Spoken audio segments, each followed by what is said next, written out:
verify on here. One sec. Yep, it's live. You want to turn the volume? Yeah, great. Okay. Okay, I'm hitting record right now. Great. Or actually, I think you have to hit record. Oh, I do? Okay. Yes. Record. Let's see. Record to cloud. Is that good? Yes. Welcome to DC Shorts International Film Festival 2020 edition.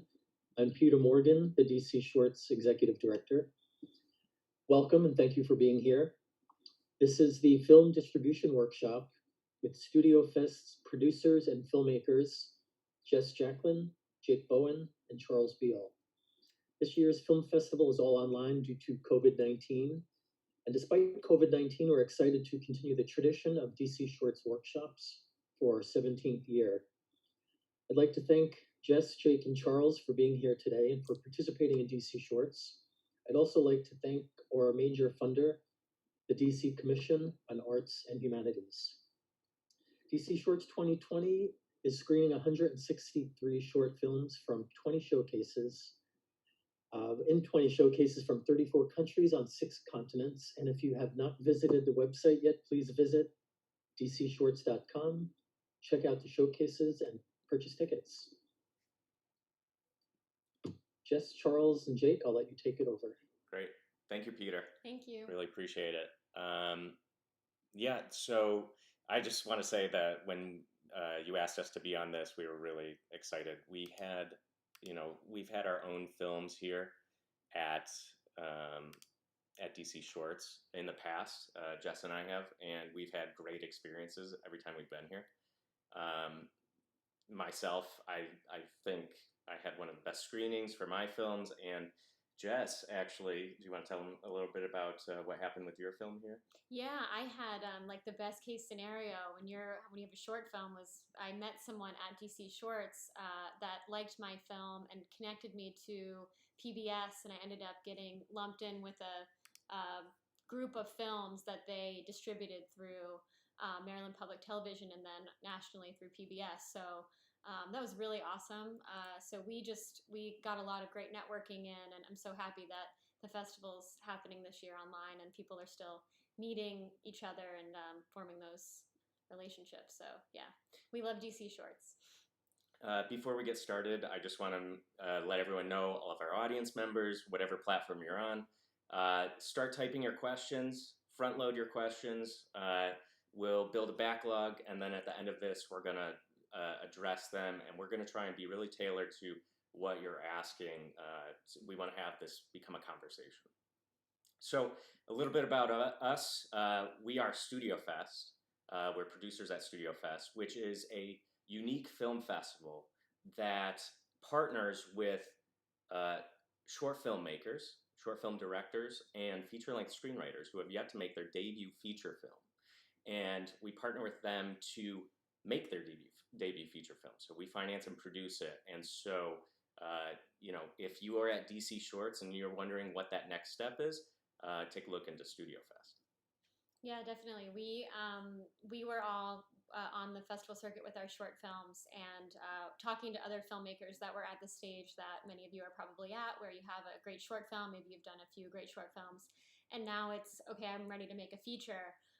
But we felt that there was just this big gap in terms of financing specifically. Like maybe you're spending, a couple $1,000, $10,000 on a short film, and then a feature is, you're getting into a lot more money, maybe $100,000 or so. And so we really started StudioFest to help bridge that gap to go from the short form making into feature. And we felt that there wasn't a whole lot out there in terms of this unique positioning. So that was kind of the spark that ignited StudioFest, was just that we were filmmakers ourselves and thought this would be something really great for other people like us. So. Yep, and just a reminder, put your questions in the chat. We'll build a backlog, and then we'll address them at the end of the talk. So just little background as to our experience with that we'll be talking about distribution. So what we did is we made a feature film with the first year's winners of StudioFest, and that's Anna Makami and Matthew Sorvillo. That's the director and writer, respectively. So where we sort of picked up comes after having finished a first feature and moved into distribution. It's like, what next? And so if you want to sort of see us first person perspective through this and us learning and experiencing and all the emotional stakes that come along with having a feature and trying to find distribution, find Demystified, our series. It's called Demystified. It's presented by Movie Maker magazine, and we try and produce a couple episodes every month where we are following our journey, starting with distribution, and then what is StudioFest and the production of the debut feature film of a couple lucky writers and directors.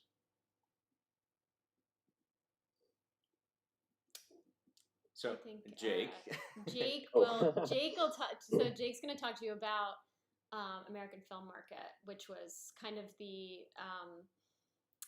first episode of Demystified. You get to follow kind of our journey at AFM. So Jake will tell you a little bit more about that journey.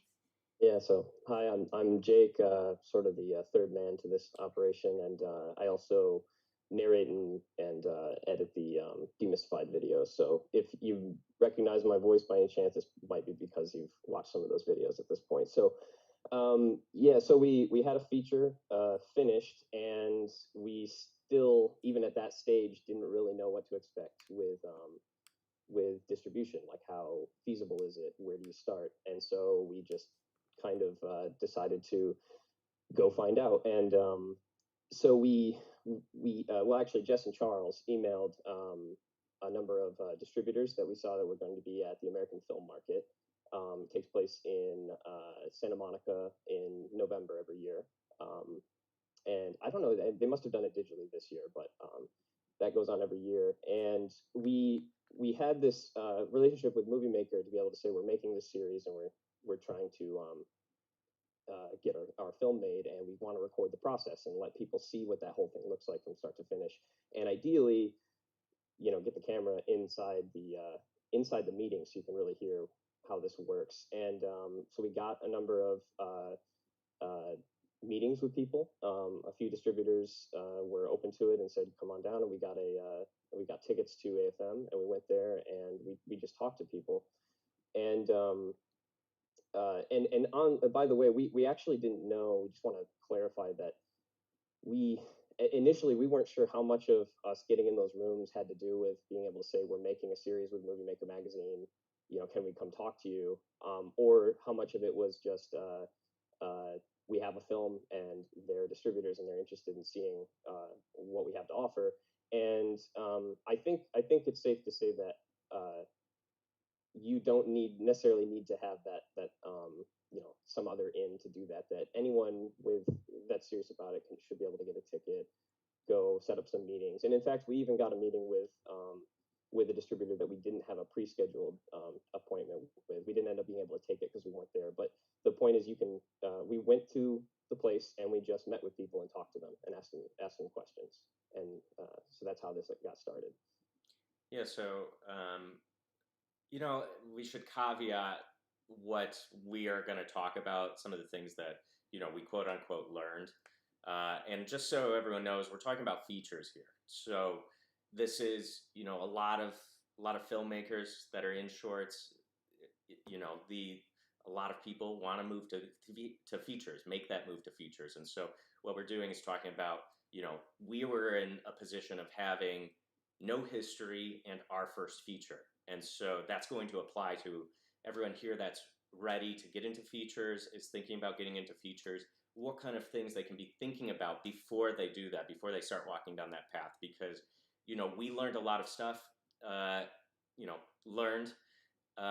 we also got very lucky with some of the choices that we made in production that helped us when it came to distribution.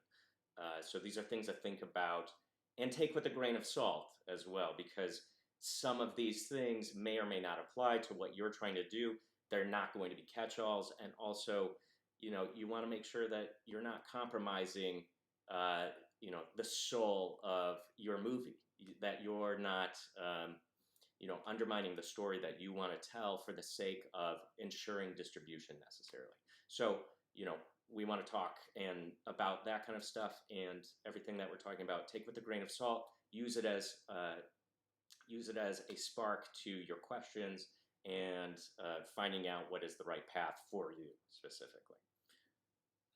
So, maybe we can kick off a little bit. Jess, we were hearing the same thing over and over again about a few things from some of these distributors that we were talking to. Do you want to talk about one of them? Yeah, sure. One thing that we heard a lot was about certain genres doing better at the micro budget level. So, one of the big things that we heard over and over again was that it can be very difficult if you make, like, for instance, a drama, in a feature-length drama, and the film doesn't have any notable cast. That genre is more difficult to sell. Not that it's impossible to do, and if you're working towards a film like that, it might be smart to think about, if you're fundraising and you can get just a little bit of money for, like, a cameo actor or somebody that you can sort of market and credential your film with. That was one thing that we heard over and over again. We've heard things like thrillers or horrors or things that maybe are a little bit more in the genre do tend to sell a little bit better. And so we had made a thriller not really knowing that, but we were able to secure distribution on it. So, it's just something to consider if you're thinking about your feature and how to sort of, like, optimize your planning ahead of time. If your goal, all of this, of course, is if your goal is to get distribution and sell your film. If your goal is not that, and maybe you're working on a documentary, and your goal is just awareness, and it was funded by grant money, and you're not as concerned about making that money back or paying back investors or something like that, that might not be something you're considering. But if you are looking to raise financing with investors' money and pay those investors back, this is just some of the stuff that we were hearing. Yeah, Jake, there's, on the note of the genre that Jess was talking about was cast. Do you want to speak a little to, or even both of those? We can start opening this up as a conversation about some of these things.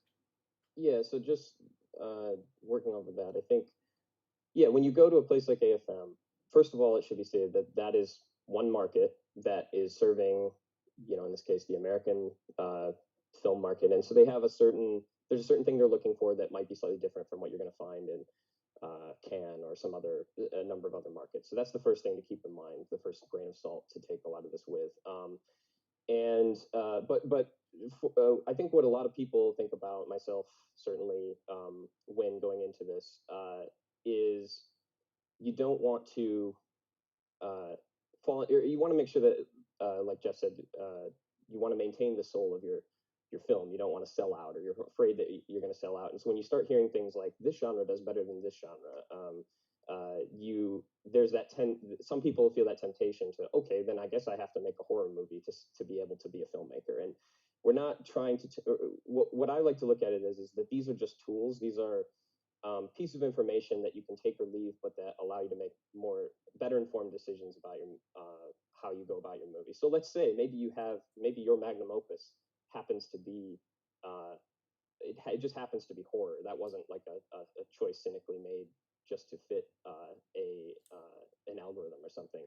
But that's good news to you. That means you have something to work with that other people might not, and that's something to pursue. Maybe your film doesn't fit neatly into a genre, so like Jess said, it may be beneficial to you to allocate more of your budget and more of your efforts into getting a notable cast member, because one of the things we heard all the time is, even though genre, it tends to do better, sell better when there's no cast. Once you have cast, it kind of unlocks all things, is sort of the sense we get. That, and the bigger, more well-known that name is,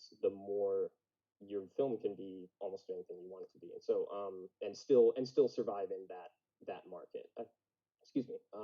So that's just something I like to a way I like to think about it is these are just pieces of information to use, and they are not the gospel necessarily, and they are specific in many cases. They're specific to the market that you're dealing with. So again, a lot of what we're talking about here is based on the experience at AFM, which is going to be a little bit different from some of the other markets. Mm-hmm. Yeah, it's important to AFM is most definitely that. It's the American film market, and there's Berlin, there's Cannes, and then festivals are their own markets as well. So while with your film may work better at a different market, and it's important to think about where you're targeting. If your goal is to sell it, make money back, and I'll address that later, the notion of making your money back probably. But I think it's important to know that there is probably a different path for every film. There's going to be a market, there's going to be a festival that's best suited to the product you made, the film you made.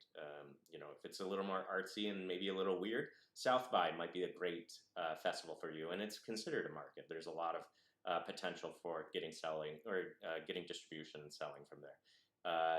But then, a more typical market that's not a film festival like AFM or Berlin, those places, you're going with the specific goal of selling your film as more transactionally, I would say.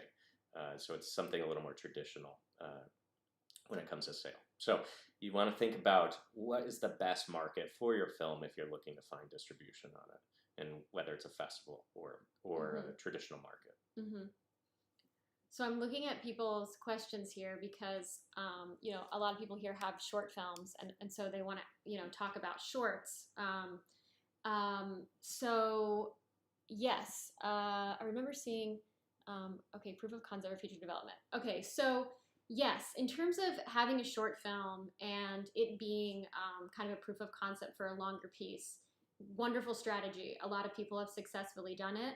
I think it's really smart. I think it can make conversations with everyone easier, with Mm-hmm. acting talent, with financiers, with everyone. So if you have a short idea, or if you have a long form idea and you can translate it into a short, I think it's a great way to go.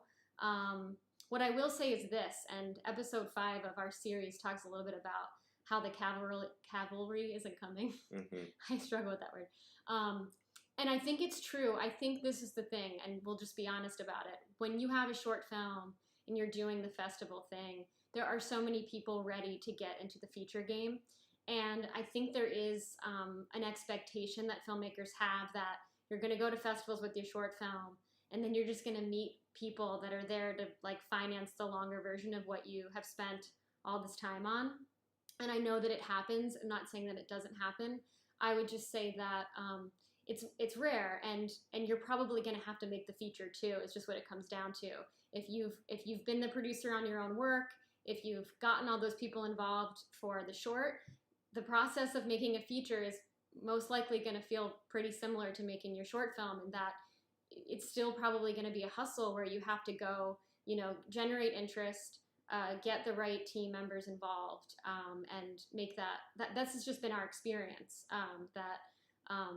If you sit around and wait for somebody to cut you a check to make your feature, you might be there for a long time. So you should really just figure out how to do it, and what that looks like. And so some of the stuff we want to talk about is, okay, if you're at that level where you have a short film that you think works really well as a feature, how do you use that piece of content? And so one thing I would say is that attaching the right actors to the longer form version is a great thing to think about ahead of time. So can you get that short film to maybe some great casting agents who could then open the door to some talent?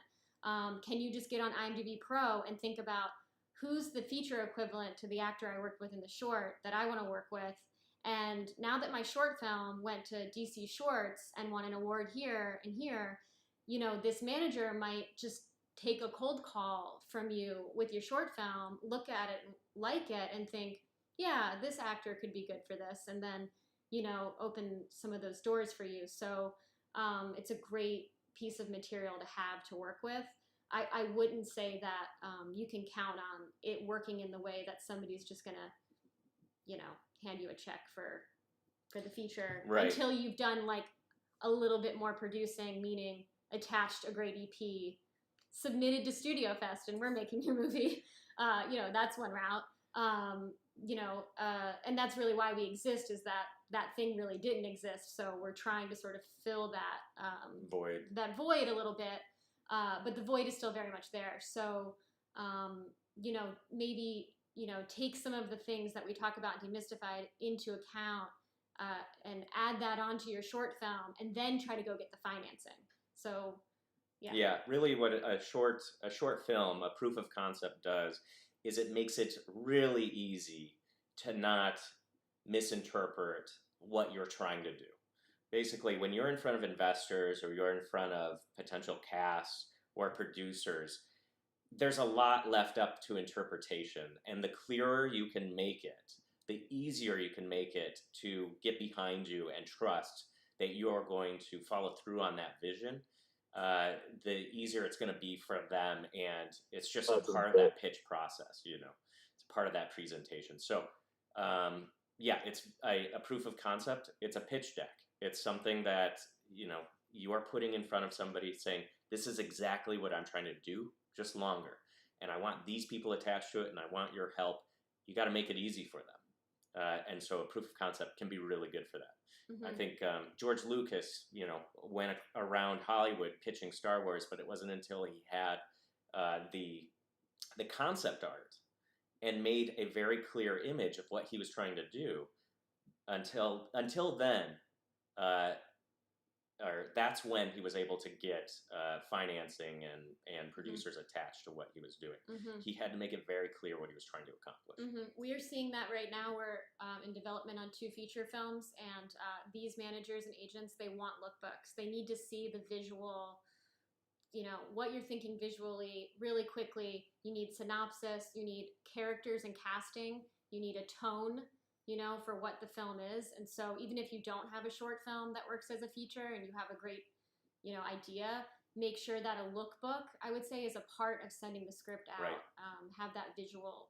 And a lookbook, you should, if you're making a good lookbook, go find, if you're not capturing the images yourself, go find the inspirations, the films out there that remind you of your film, and bring those images into your lookbook, and just make it very clear, the tone, the style, the intensity, everything that you're trying to do with that film.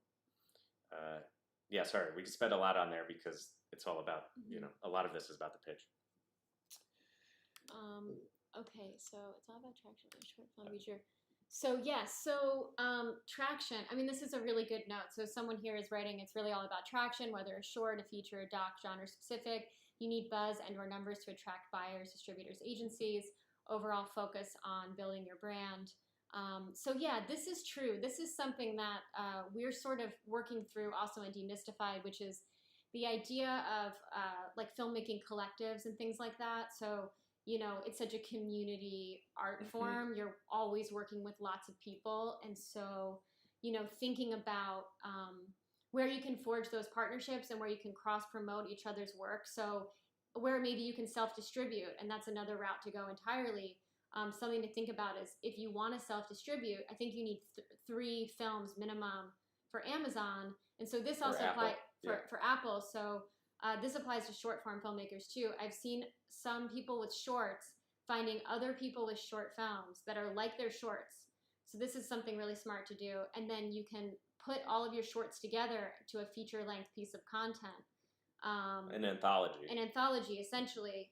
If you can do that, and then you can go try to distribute your anthology, and everyone with piece of that anthology is making a little bit of money off of it. So there's filmmakers we know with short films that have found other short filmmakers and done stuff like that. Because, unfortunately, at least in the US, there isn't a great market for shorts. It exists. One to check out is Topic. I've done some work with them. They're more in short form, episodic. But I would think that, you should find ways to create buzz with people around Yeah, you. exactly. Yeah, the thing that we're getting at in the latest episode of Demystified is how important your community is, and it's really a case of stronger together. So not only does it mean that you can find partners that make things a little more affordable, and you can grow together, but it also gives you access to certain things like putting your film onto something like Apple or Amazon so you can self-distribute. It also widens your net when it comes to followers. Everybody's got their own following if they've been working on it. And so, um, the more you have together, the wider net you have when it comes to that buzz and that following. So, and then, what we're talking about as well is finding your community means that you're going to just have a bigger presence and a bigger, support system, because I guess, this is very high concept, but essentially we're seeing a lot of, the way that the industry seems to be moving from our perspective is you really want to find your crowd and develop that and become something of your own collective. It just gives you access to different things that you wouldn't have by yourself, and it allows you to be prolific rather than having to shoulder the entirety of the burden yourself. And if you can be prolific with your friends, you have a better shot of having a sustainable career rather than, using all your resources on one film yourself and hoping that the cavalry comes in response to that. You may as well partner up with a few filmmakers so that you have a number of shots at that if that's the route you're pursuing. Something just to dip into this before we go back into questions, I want to talk about this cast aspect of what we learned at AFM, which was, Jake, you made a drinking game out of it. Do you want to talk a little bit about it? Yeah, well, it was just in the Demystified series. The most common thing, the thing we kept hearing over and over again was, if it's drama with no names, we can't sell it. That they basically would just tell us that explicitly, which again isn't to necessarily say nobody should go make a drama with no cast in it. It's just this is a tool, it's a piece of information. So be aware that you are going to have, again, if your goal is to sell the movie, you're going to have a different experience probably, or you're going to have to think differently about how you go about it.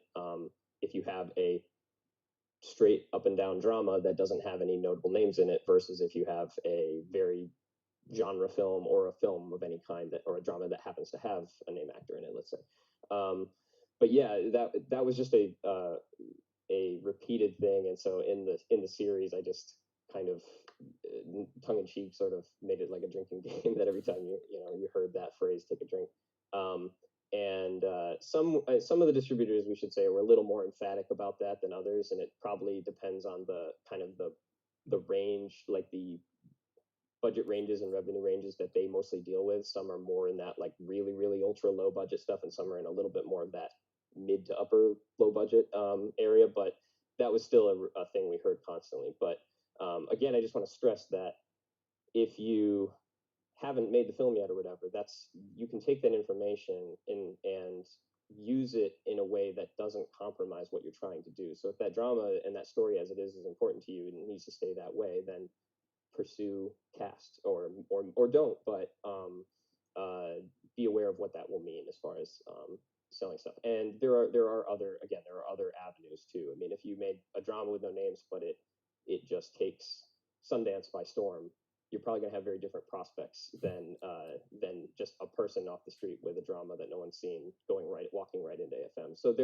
none of these things are hard, fast rules necessarily, but yeah. And so just to touch on what you said, cast is still carries a lot of the sales and a lot of the prestige and eyeball count on movies, and so it is always a boon to have that. But of course, it's expensive and it's harder to get than getting your friend from drama school or whatever to act in your movie. So there is a trade-off there. Yeah, generally what we're seeing with all the things that we're learning at AFM, there just seems to be, you need to make sure that your bar is set at a certain level when it comes to quality, whether it's talent, If they're not name actors, make sure they're good actors.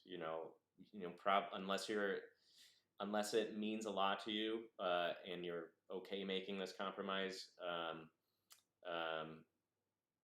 make sure that the talent is strong and probably not like your relative, unless they're like a good trained actor or something.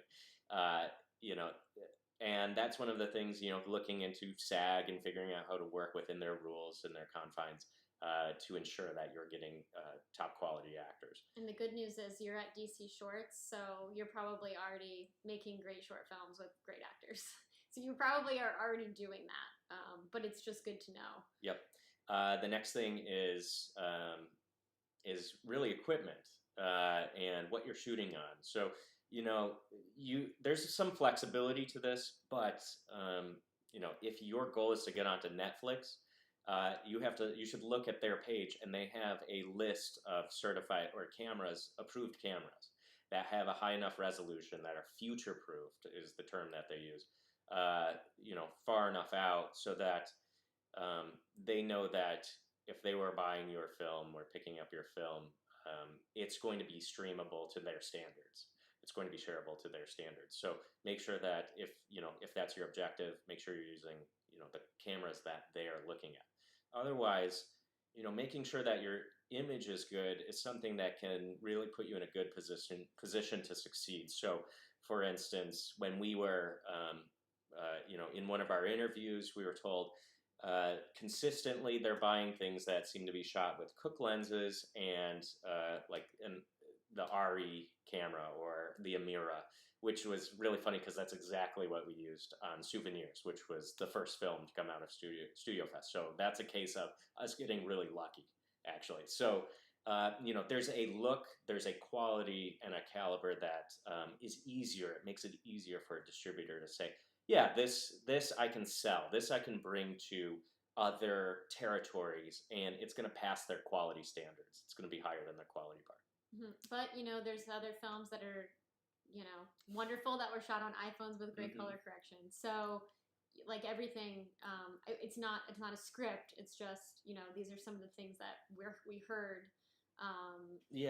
This really, it's like padding your risk in a way. And so, something that I've been wanting to say anyway is that if you're working in small budgets, and even when you're working in big budgets, you're going to be making compromises, whether you realize it or not. So just because you don't know, maybe the camera's in and out, and you choose one of them, you might be losing some of your audience or some of your potential buyers just because of your camera selection. And that's a hard thing to do because every director can't also be a DP. Every producer cannot also be a DP. That's just an example of, the same choices are going to get made 1,000 times throughout the course of making a film.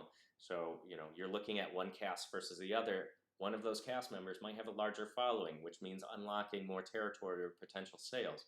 The best thing you can do, we're not saying to cater your decisions to that, but make sure that you're informed enough about these decisions so that you're choosing to make those compromises or choosing the opportunities that are in front of you. And not finding out at when you're trying to sell that because you made certain choices, you've counted yourself out. Just arm yourself. We're here to help you arm yourself with that information and knowledge and what we think about. Okay, this is a great question. Is there an ideal time to approach a producer, distributor, investor? Do you wait until you have a lot of material, completed script, proof of concept, or should you approach people early in the creative process while you're still writing the script? So we asked this actually to distributors at AFM because we wondered this exact question. What we're hearing is that there was a time when you got a script, usually like you could take it in script stage to distributors and they would get behind it. It doesn't sound like that's happening as much right now at all. But what is nice is sort of this middle ground where if you can do the proof of concept or shoot, some of the film and get a great trailer, like a minute-long trailer together of the film, you can then take that into a distributor and have more of a conversation. you may really need to get to the stage of having at least shot principal photography. Like the majority of the risk is now, erased from the equation because we've shot the film. And then you're probably going to have an easier time with a distributor at that stage in things, which is not great. I mean, it would be nice if the script stage you could really go get that level of, okay, green lit and you're going to have distribution. It just seems that people aren't assuming that risk, and it's kind of put back on the filmmakers and the producers to come back to me when you've done something, and you don't have to have the whole film edited in principal photography yet. You could just tell me you've done principal photography and show me a great trailer, and you might get more interest, and they may, even help you with the rest of the financing for that film, that maybe you need an extra $30K for finishing.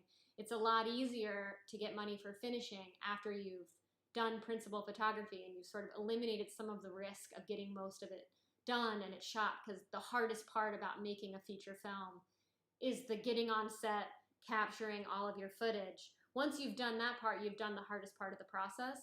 And so getting finishing funds or getting extra there becomes a lot easier for production partners and distributors is what we've generally heard. So yeah. As a general thing, and it looks like someone in here says they're a former distributor, and it sounds what she's saying lines up with what we were hearing. I think is that especially at this budget level, and when you're talking about a film that doesn't have a major known name to carry it, they kind of want to see. They generally were saying they want to see it at least after principal photography, maybe the film's done, or at least in post, and there's a trailer and they can really see what they're getting into.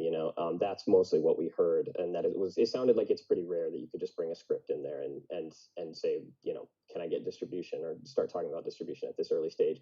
But again, unless the example we heard is like, if someone comes to them and says, we have Snoop Dogg attached to the script, or whoever it is, some name that could carry the movie. They might, depending on the distributor, some don't get into financing and stuff, but at that stage, you have a bankable talent attached, and that allows you to start a lot earlier, and it probably behooves you to start earlier with thinking about distribution in that scenario. But it's definitely, and there's a really great note here from Sana, which is, don't forget approaching sales agents is beneficial, as they're the middle people who have relationships with distributors. So this is something we learned. We really didn't understand the distinction between sales agents and distributors. And there's actually kind of a blurred line. Sometimes sales agents are also your distributors. And so we are working with the distributor Glasshouse right now. So they're a distributor in the US, but they're our sales agent in foreign markets. And so they're kind of doing both things. So those lines are a bit blurred. But typically what you can do is try to find sales agents even as early as script stage. And sales agents, what we're finding, if you can build a good relationship with a sales agent, they can be very helpful in terms of sorting through cast. So they might know if you're going for something where you want to attach talent and you want to be selling in foreign markets, in Europe, Asia, abroad, they can maybe help you with guiding you on the viability of certain talent. So if you're looking at this person on this CBS show and this person on Hulu, and you're trying to decide between two actors, a sales agent can sort of help in the pre-planning stages with advising on acting talent and things like that. They also, depending on who the sales agent is, have relationships that can, help you with figuring out like the festival run and figuring out pre-sales, which we are hearing pre-sales are kind of going away. They still exist. Well, what we've learned, and this is a big thing about casts, is it's just the same way that filmmaking, where the middle is falling out in that mid-tier budget films, the same thing is applied to cast, which means that unless they're A-listers, it's really not going to get you very far, aside from maybe being good performances. And, depending on which investors you're approaching, it might actually help you with leverage there. So let's say you have somebody that was in a great movie, they were the lead in it, and maybe they were a child actor or something, and, they've fallen out of the spotlight. They're not really named talent anymore, but they're recognizable. Let's say you have an investor that just loves that movie or that actor, and they're going to recognize it. That's a good opportunity if you're going to cast them, because then you can find you know where that that interest lies. But when it comes to name talent, they have to be recognizable, and that's how you're going to bring investors that don't have a specific interest in certain talent that isn't in the spotlight, essentially. And that's the way to get. I think it seems that that's really the only way to get pre-sales these days, is to actually have recognizable name talent attached, and it's all about risk mitigation. So thinking from the filmmaker perspective and the distributor perspective, and every stage in between, everybody's just trying to get rid of the risk, and oftentimes that falls on us, the filmmakers. So think about that. How do you limit your own risk if that's something you need to do? And because that could be the difference between making one film and making a number of films. Also, just to clarify, when Charles is talking about pre-sales, because pre-sales was something I didn't even know what a pre-sale was like a year ago. Pre-sales are really that you are going into foreign markets and you have like usually an actor attached. Let's say you have Robert Downey Jr. Robert Downey Jr. in your movie. You can go say, like, Germany's going to say, great, you've got Robert Downey Jr. Okay, here's $20,000 or $200,000 or $1 million in pre-sales, meaning this is a guarantee that you're going to bring me this film when it's done, and as long as the film is done and it's got Robert Downey Jr. in it, I am going to distribute it in my market.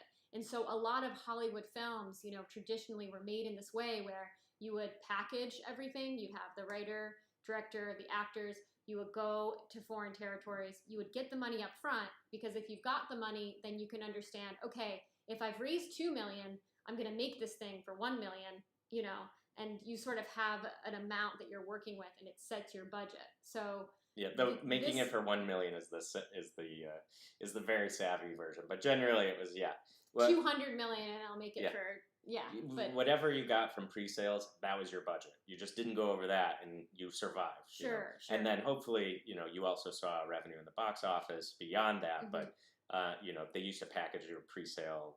That all of that conglomerated became your budget. Right. But that's really hard to do now. It's hard to do, and in some ways, I would say it doesn't totally not apply to the level of kind of micro budget or indie filmmaking, but it doesn't really apply in the way that it does more to Hollywood films with A-list talent.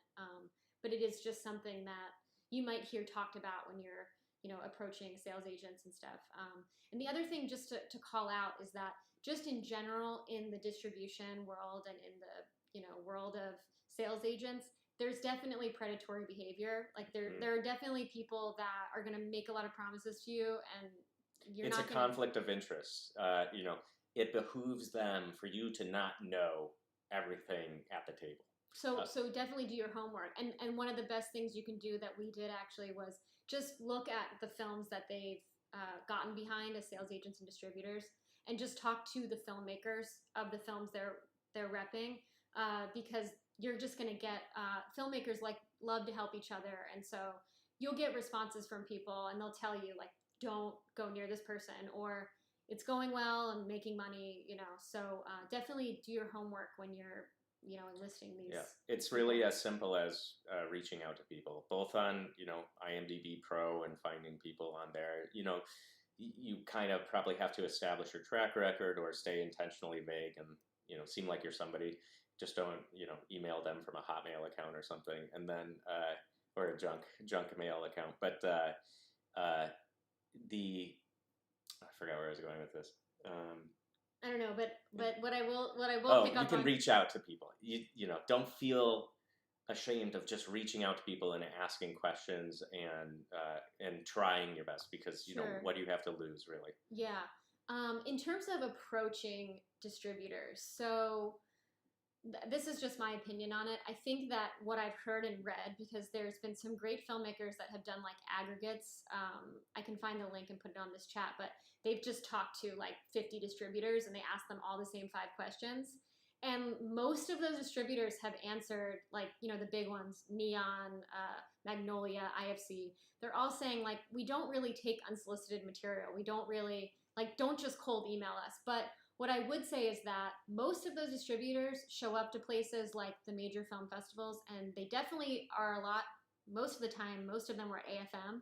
And so what you can do if you have a project is similar to what we did. Is you can go, onto AFM's page, and everyone attending AFM is in a log on their site, and all of those distributors have their email addresses there.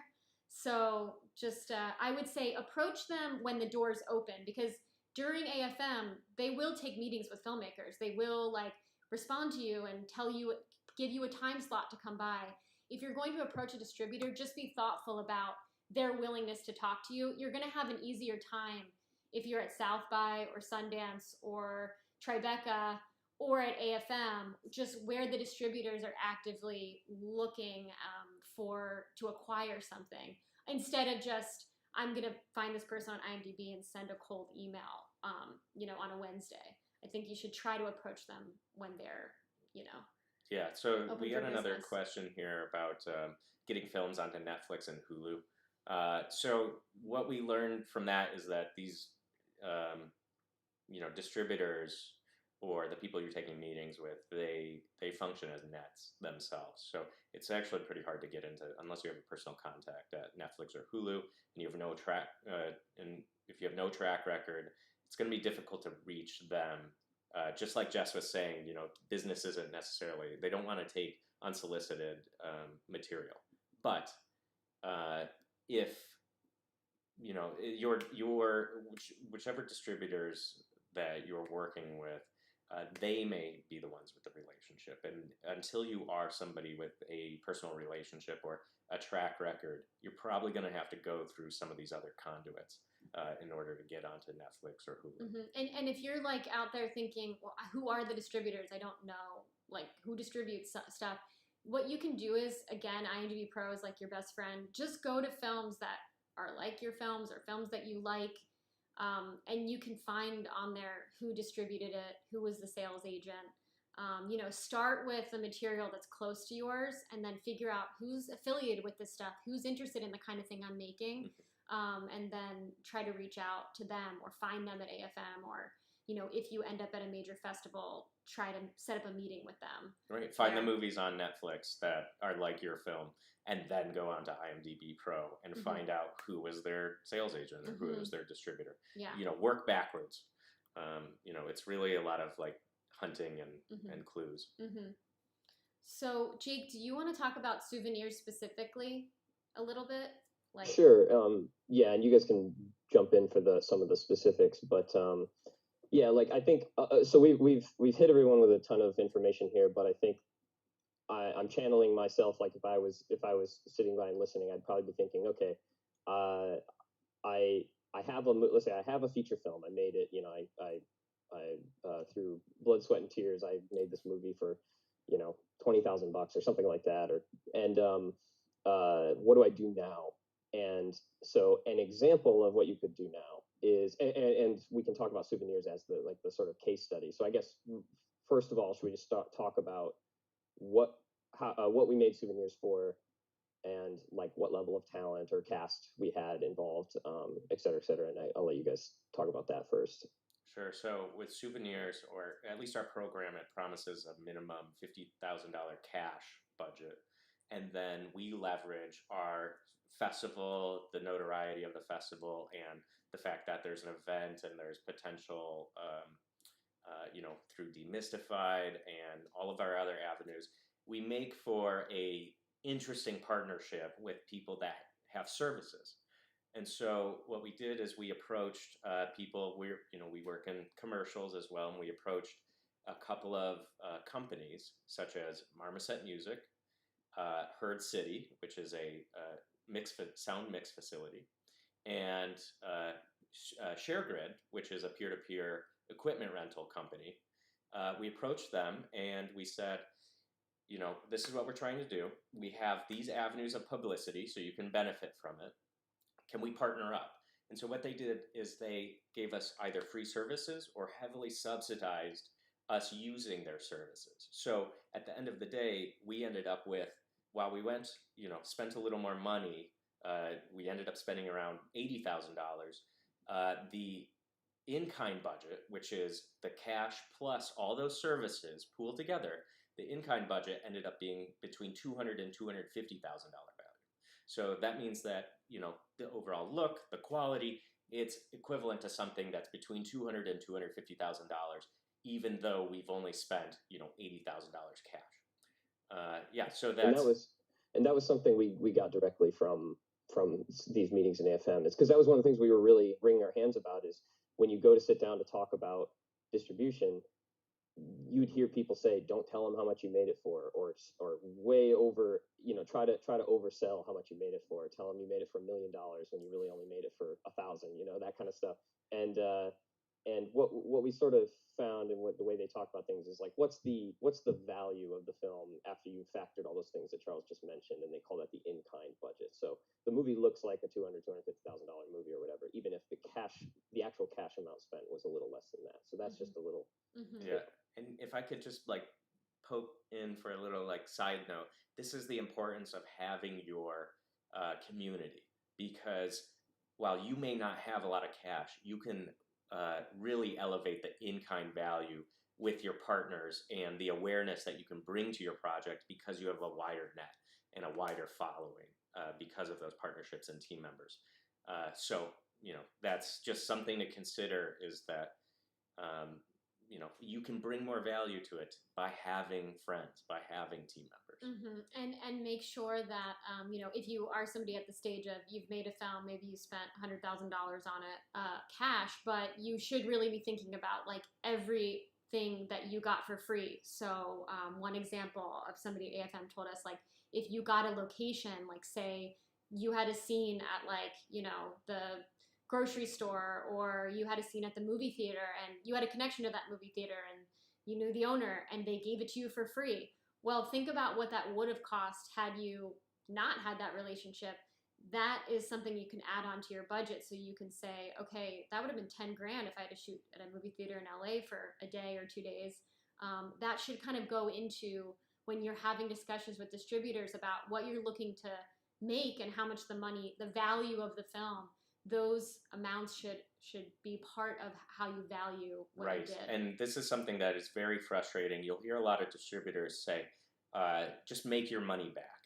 And I think as far as sustainable filmmaking, that's not very fair. It's how do you live then if you're just making your money back? Because then you're just paying your investors, and what do you get? You have your movie, which is great, but you can't eat your movie. So the idea is, bring in that in-kind value your own value that you brought into it, add that to that, bring that into the in-kind, and make sure you're getting paid on your movies when you're selling or trying to find distribution. Tell them that number so that you can go home and put food on your table after making this great piece of art. Yeah, and you shouldn't be afraid of having those conversations with distributors, okay, this is the value of my film. I want to make money on it. How are you marketing it? What's your plan? Do you think that there's foreign sales opportunity? You should ask them all these questions, and also think about how many films are they, repping at the time, and make sure you're going to get enough attention, that you're not going to be film 150 in their library and they're just going to throw it up on iTunes, and you want to make sure they're paying attention. Something to be very cautious and wary about these days, and it can be good, it can benefit you, but something to think about is that the way things are moving is people want to have their own streaming platforms. And so what that means is that for a streaming platform, you need to have a lot of content. Disney just now has a streaming platform, but their library is, it feels like just enough. Netflix has a dense library, Hulu has a dense library, but on something like HBO, you kind of run out of things. And so you just need a lot of content. So there's a lot of distributors out there these days that are thinking about streaming platforms or having their own version of that, which means that they might be looking to acquire numbers rather than quality. So be careful that you're not getting thrown into the numbers pool. Then again, you also should consider, is my movie just a numbers movie too? Does it stand out well enough? And you'll probably have to ask yourself that hard question at some point. Yeah. So to bring it back to, so we made this movie, spent somewhere in the neighborhood of $80,000 cash, but with the added value from the sponsorships and so forth, it's more like 200 or so, right? And then we said, okay, what do we do now? We have, even at that stage, the movie's basically done, or it's in post, and we're still like, we really don't know for sure if we're going to make a cent on this, or if it's possible to make your movie back. We like, I was prepared going to AFM to hear that just wasn't realistic, because either of something to do with the specifics of our movie, or that there just isn't money there or whatever. But what we found is, or what we did then is, like I said, we contacted some of the distributors that were listed as being at AFM, and then we went there and we met with them and we just asked them questions, and we got a lot of information, and we saw a lot of stuff that did not look like it was really in line with what we were looking for. But there was one distributor that we sort of jived with, and they seemed to be working with the movies that we could see our movie maybe being alongside or whatever. And we ended up, from that conversation, we showed them the trailer. We had a trailer ready to show them, which they were impressed by. Some distributors didn't seem to care about that, and or sales agents, when we talked to them, and others wanted to see the trailer right then. So I'd say good idea to have that ready to go. And then that led to a future conversation where they were interested in distributing the film, and then, so Jess and Charles had a couple of meetings with them over the phone later, and I don't know if you want to talk about that, but just as an example of actionable things you can do, like you've made your movie, or you've shot your movie and it's in post, and you have a killer trailer that you've made for this movie. One thing you can do is look up who's going to be at AFM, or any other market you want to go visit. Some of the festivals have markets and stuff, and look at distributors who've distributed films that are kind of in the neighborhood of what you're looking for, or what your film is like. Get meetings with them, get a ticket, go, get a day pass or a weekend pass or whatever, go there and talk with them. And some of them have online portals where you can, talk with them more directly, even outside of market time, although I'd say that markets are probably the most direct way to do it. And so those are just an example of like the path we took with this specific movie. And the other piece of information is we had really good cast, like really excellent actors, but none of them were a name big enough to carry the movie in that way that we've been talking about. They weren't like some A-list movie, so it was definitely in that realm of the genre is going to play a factor in how well it sells. Those sorts of things are at play, and so that was our specific scenario with Souvenirs. And we found a distributor that felt like it had a good shot at making its money back, and maybe even then some. And I don't know if Jess and Charles, if you want to talk about any of it beyond that, but I just wanted to give you guys some examples of stuff you can do when you say, okay, I've made my movie, or I'm about to make my movie. What do I do next? That's one thing you could do. Definitely. Yeah. That's great. We have somebody on YouTube here asking about, I'm looking to shoot a feature horror film for $60K or less. Should I be looking at all the in-kind stuff to add to my budget? That helps increase the value of my film.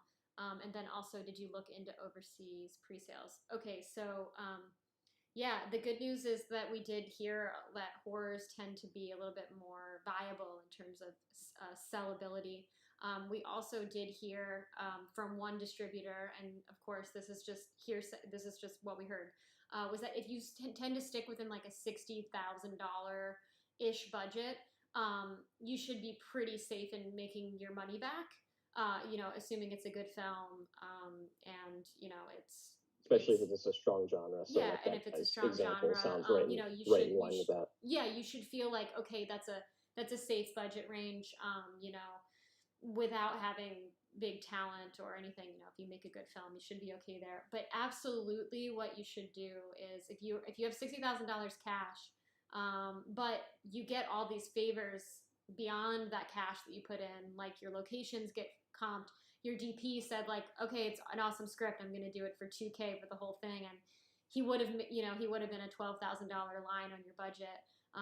Everyone on your crew that kind of like, if they come along and they get involved and they're taking another big thing that you can do, and a lot of people do, but absolutely make your crews investors in your film. Get them, Mark Duplass famously says, like, be a communist when you're making your movie. Like, everyone is, should have a little bit of skin in the game. And so that's a great way, to have people feel like very invested in what's going on. And if they want to come along and be a part of it, definitely when you're going to a distributor, value them the way that that they would have been valued without that. Right. So you might have a $120,000 or $130,000 film when you add all of those additional costs that you comped, and that's the number that you should go talk to a distributor about what you made the film for.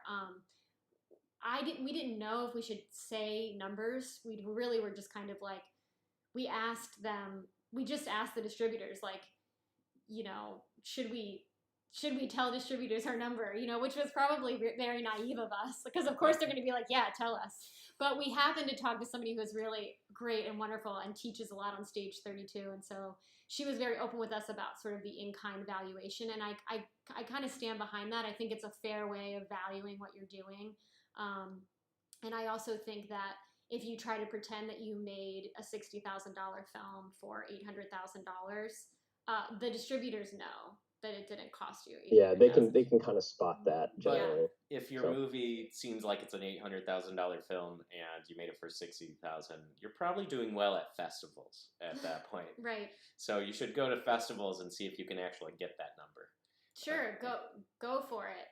But you want to incite a bidding war at that point if your Mm-hmm. movie looks and feels and is that great with that kind of spend. Mm-hmm. So. And I think someone had a question earlier about cast, like if you have the money for cast, how to get them involved. Oh yeah. I remember seeing that. I definitely think it's. How do you contact a named actor if you raise funds to be able to afford one? I don't know. This is me personally. I feel like casting agents should become your best friend. Casting directors should become your best friend when you're getting into the feature game. They just are a wealth of knowledge. You can, again, the same way you would find anybody else, you can go see films like yours and who was casting them. Try to reach out to them. I've seen some casting agents or casting directors even like kind of upping with the pandemic. Like some of them are doing like live chats on their Instagram, so you can just go on and ask them questions and get in touch with them that way. They seem to be, there's not a ton of work right now. They seem to be trying to be more open and accessible. I think, just reach out to somebody that you think would be good to work with and, see if they're interested in your project. The way that would work is that if you have the pool of funding available, they should be able to help you with like, what is a reasonable offer for an actor? They're going to know, okay, if you want, Jude Law or something, like, okay, you're going to need this much money if you want him to be in a cameo in your film. Or, if you're looking at people that are on network shows and things like that, they can sort of get you into a realistic range for what they think a manager will respond to respectfully. Yeah. So. Now another route is that another route is to go to the Mark Duplass, the Cavalry Isn't Coming speech, where he kind of outlines a path. He's talking more generally about just how do you make movies in this landscape, in this new era. He wasn't talking specifically about distribution, but he kind of touches on that. And another route is something like the one he lays out is something like you make short films, you hone your craft, you take your shorts, a really good short to a bunch of festivals, and it gets programmed to a bunch of festivals, and you meet people and you make friends and you form that little, that community of like-minded filmmakers or whatever. You make a cheap feature, you don't break the bank making it, you make it with what you have available, and it's got something to it, and you take it to festivals, and maybe you get into some somewhat prestigious festivals or whatever. You're not expecting to make money off of that movie, but now you have the clout. You get a sales agent, or you get an agent at that point, and you say, okay, I don't want to take meetings with Hollywood and stuff because they're not going to go anywhere. At least this is what Duplass is saying. Instead, just show my movie that has some laurels. It had clearly people like it. Show my movie to as many name actors you can, especially the ones who are sick of working on a sitcom or whatever and are hungry to do something cool or artistic or whatever, and you might be able to get a person, an actor who's hungry to do that, to come on and help you make your next film. And even if you make that second film super cheap, the same way you did the first one, and this guy's just in it for the love, mostly, that second movie, even if that first movie you had no expectation of ever making money off or whatever, that second movie is where you might, because you have this A-list person involved or whatever, and it's a great movie, you can actually make a decent amount of money off of that and make your money back, because now you have that talent attached to it. So that's another way of getting talent involved. If you know, that's a route to doing that, that isn't just, here's a huge chunk of money to hand to somebody to go pay Jude Law or whatever to come be in your film. So there, you know, so that's something to think about too, is that you make your first attempt, you don't expect to make money back, and you don't ruin yourself financially making your first film, but it's a stepping stone toward a future one where you are actually aiming for making something back on it to become sustainable as a filmmaker.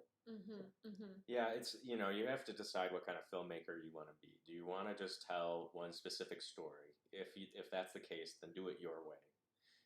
But if you want to have a longer career, where maybe you're working for hire sometimes, maybe you have a couple of movies that you're getting larger teams behind, and, you know, building a track record, that version is going to require you know, some forethought into so your career moves, essentially, and sustainability. So you don't want to blow your future on one film unless that's what you care about the most.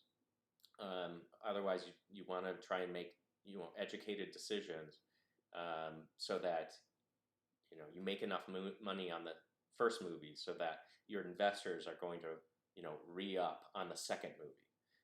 Because, and this is something we should talk about when it comes to investors, and the importance of, you know, recognizing what kind of investors you have, or what kind of investors to pursue.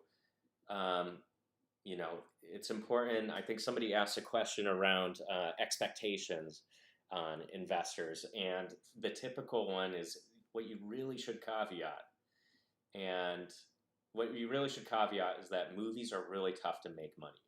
It's like less than 1 in 8 films makes its money back.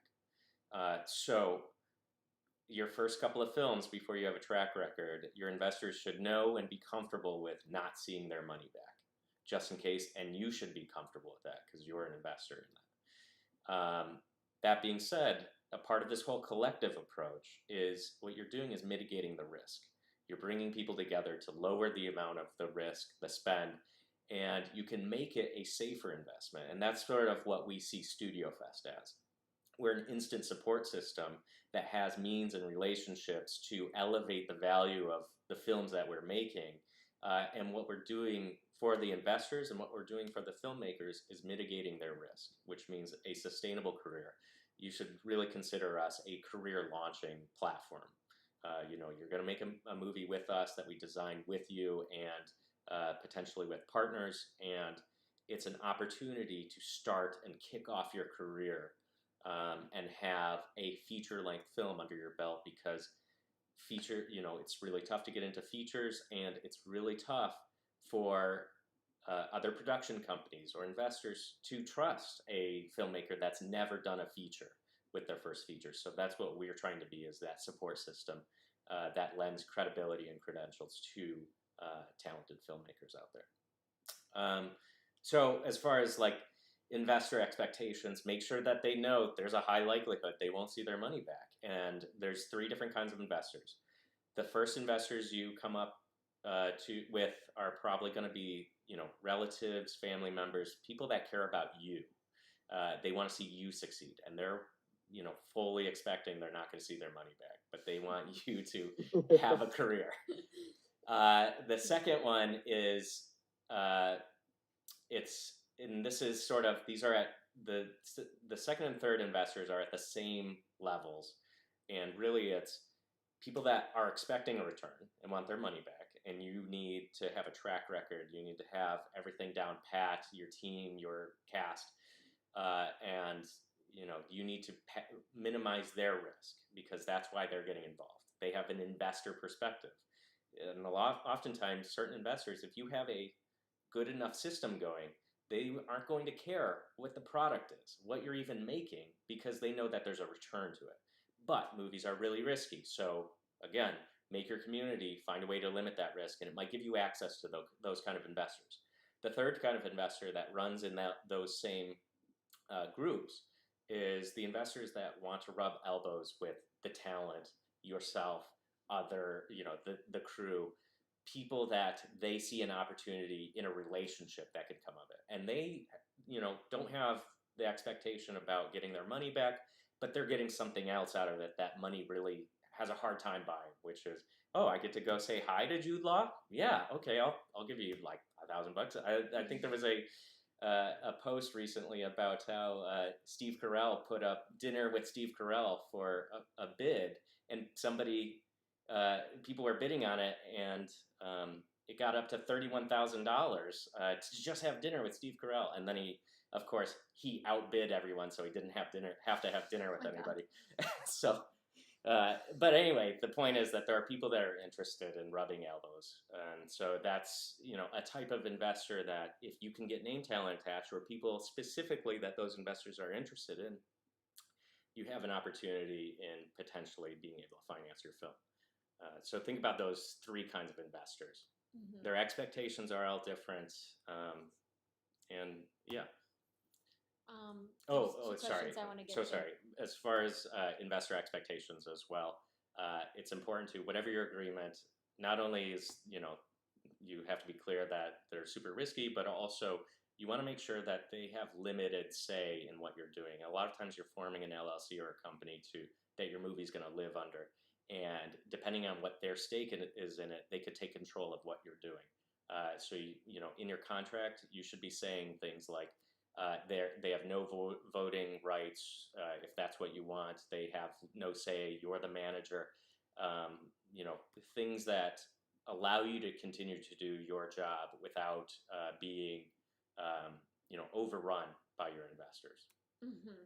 And this is something you should feel comfortable with. Yeah. This is your project, your idea. They're coming along for the ride.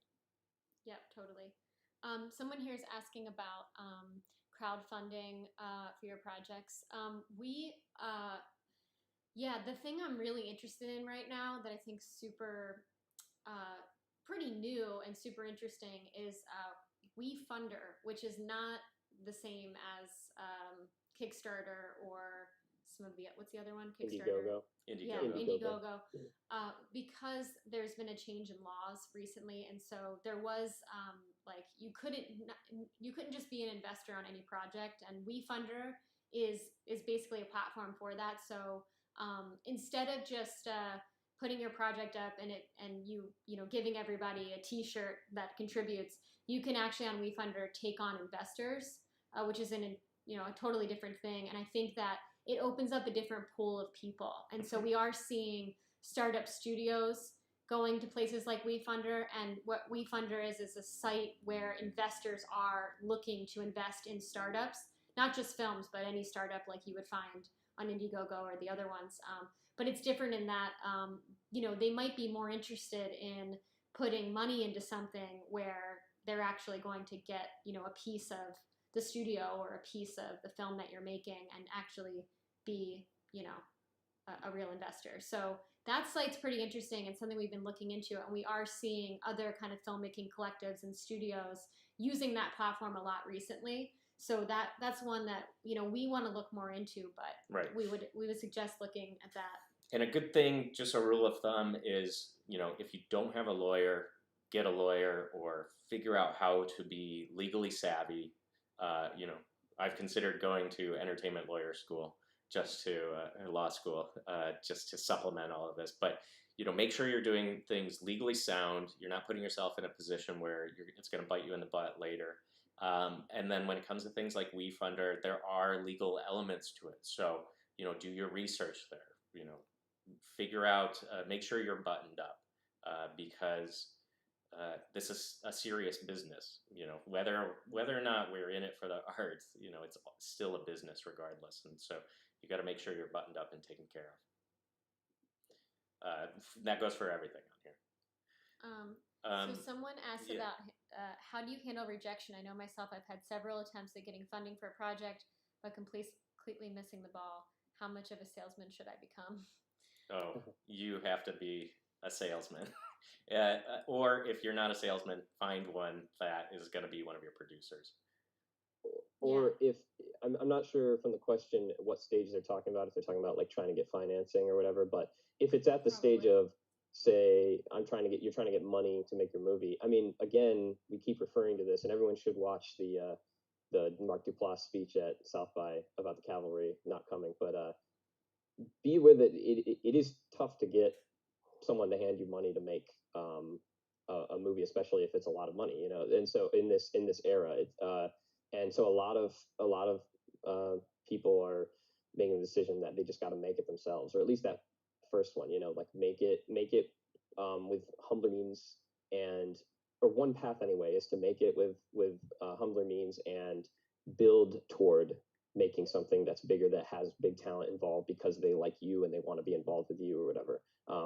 It is very difficult to take like a script right now in 2020 and go, you know, I think we all have this kind of image of getting in the car and bringing our script to LA and making phone calls and going and knocking on doors of production companies. And it's just, I mean, I never would want to say that it can never ever happen, but it's so rare as to be almost dangerous to suggest anyone do that. You know, like I don't think it's a great way to do it. And I think what the people who are making it through, a lot of them are just deciding, I'm just going to make this movie myself, or I'm going to make a movie myself, and then work toward bigger and bigger things as you become better at it and as you gain more people that want to work with you. The other thing I would say in addition to that is, if you can't get somebody to give you financing, or you don't feel like it's getting off the ground, and you have the script and a plan for what you want to do, think about people that you can like add to your team that may credential your project a little bit more. And so,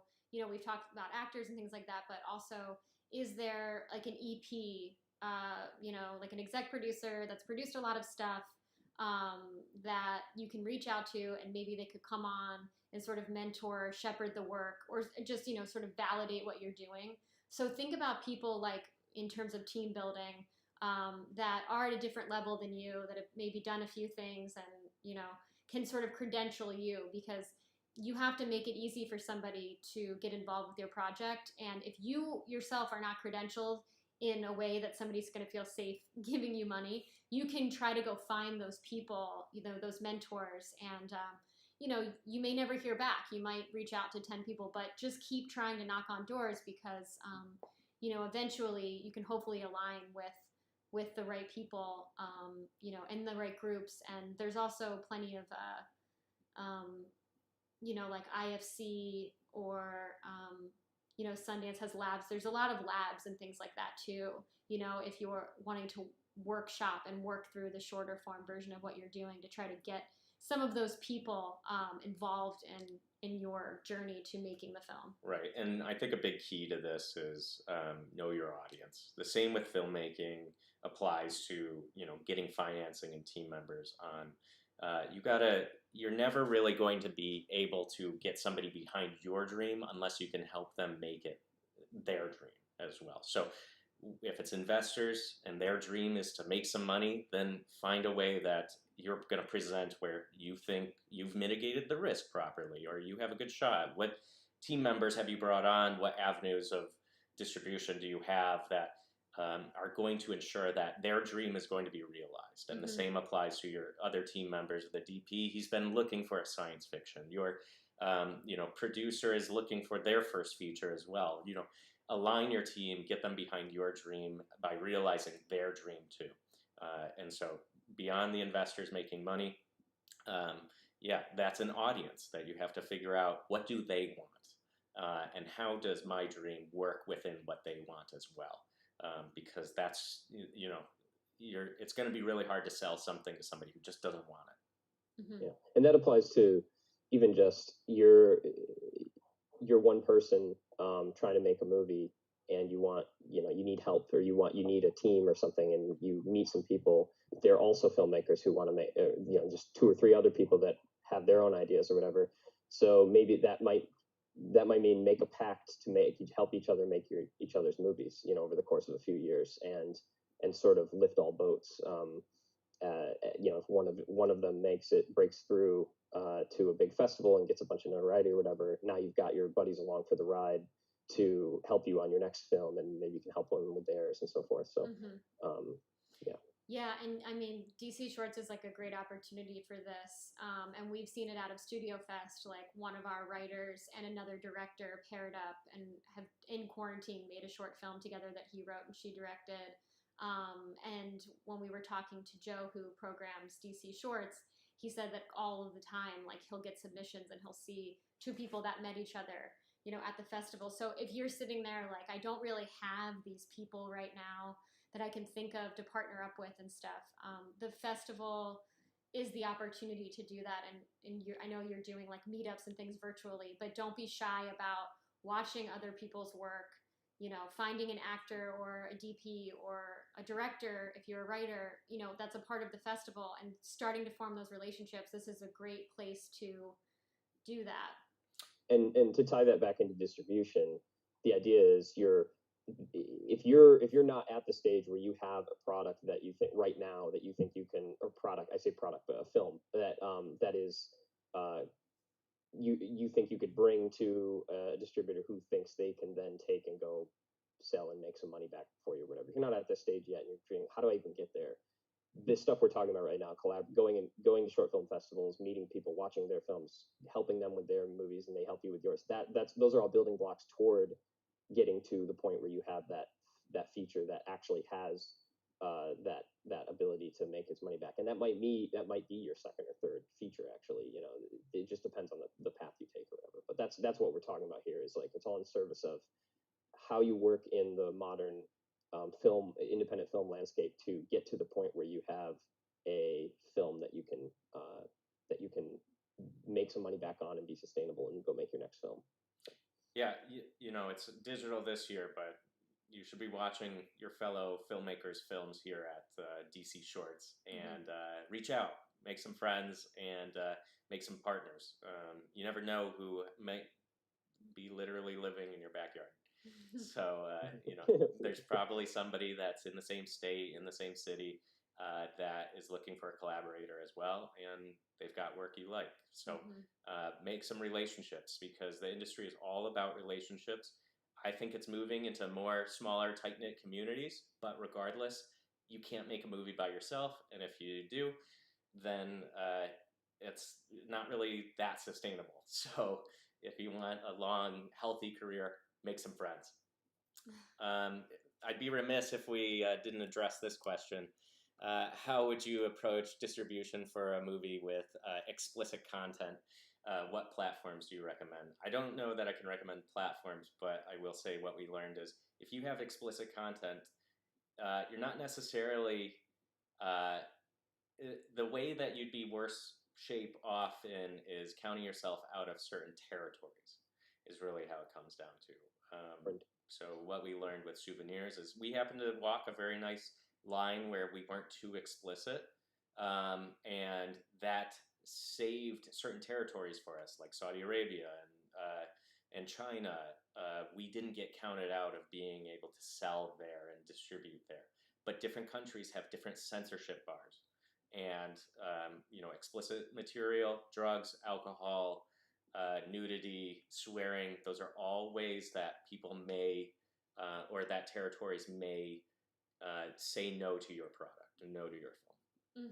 Yeah, and it's just another one of those things where you have to weigh what matters to you and stuff, because I would hate to tell anyone, oh yeah, just don't make a movie that has anything explicit, or don't fundamentally change your movie just to fit those markets, but be aware that a hyper violent movie or a movie with drugs in it is probably just going to be a dead on arrival in certain territories like China and the Middle East and Africa and stuff. So, or that can be the case. And so, if it's a simple, like Tarantino actually had his movie recently, they wanted, I think in China, they wanted some stuff taken out. And he was like, if it was just a matter of maybe like one fewer times that the guy's head gets smashed into the wall, I might be willing to concede there and cut that out. It's not going to hurt the soul of the film. But taking out the entire Bruce Lee sequence is just I'm not going to do that. Like, so you got to think about those things. But yeah, be aware that the it's different in different places. The censorship rules are different in different places. I mean, it might be the difference between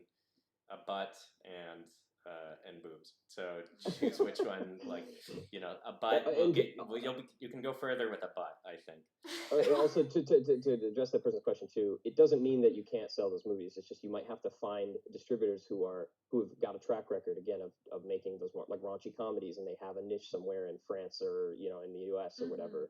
There are places you could probably go with that, but you just got to be aware of that. Yeah, definitely. I also think that, like, you could make exactly what you want to make, and then there's always this sort of like, like you were saying, like Tarantino, like, what do you remove, and can you, is there the version of that's exactly what you thought, and then you can make the decision later on, like, no, I'm not going to compromise this thing so that it can go to Saudi Arabia, or like, okay, we could remove, a little bit of the scene, but you shouldn't not make what you want to make, Right.